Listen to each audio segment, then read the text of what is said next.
충북의 새 고속도로인 영동 오창 고속도로의 민자 적격성 조사 결과가 이달 중 발표될 예정입니다.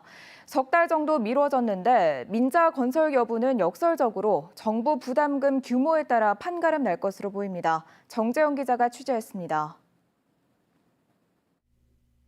영동 오창 고속도로는 충북을 통해 경기와 경남을 연결하는 신설 노선입니다.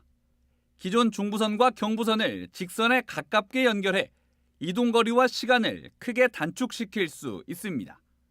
민간 사업자가 뛰어들었고 충청북도와 국토교통부는 지난해 4월 민자 적격성 조사를 의뢰했습니다. KDI가 사업 타당성과 민자 투입의 적격성을 차례로 따져 민자 건설 여부를 확정하는 절차입니다. 남북을 잇는 고속도로가 만들어지는 것이고 충남을 거치지 않고 경부고속도로를 거치지 않고 바로 경부고속도로, 중부고속도로 연결되는 거기 때문에 이 일은 굉장히 중요한 의미를 갖는 것이고 당초 조사 기한은 1월 말까지였는데 사업 타당성 항목인 정책성 종합평가에 시간이 걸리면서 석 달 연장됐습니다. KDI는 조사가 거의 마무리됐다며 이달 중 국토부에 결과를 보낼 것이라고 설명했습니다. 사실상 결론이 난 것으로 관측되는 가운데 일단 충청북도는 이번 조사의 양대 축인 타당성과 적격성 가운데 타당성에서 좋은 점수를 받은 걸로 예상하고 있습니다. 국가도로망 계획에 포함된 사업인데다 거리와 시간 단축 효과, 세개 시도를 연결하는 광역교통망이기 때문입니다. 남은 건 재정사업 대비 정부 부담금을 아낄 수 있는지 따지는 적격성. 고속도로를 민자로 짓더라도 정부는 토지보상비 전액과 총 건설비 중 24%를 보조금으로 지원해줘야 합니다.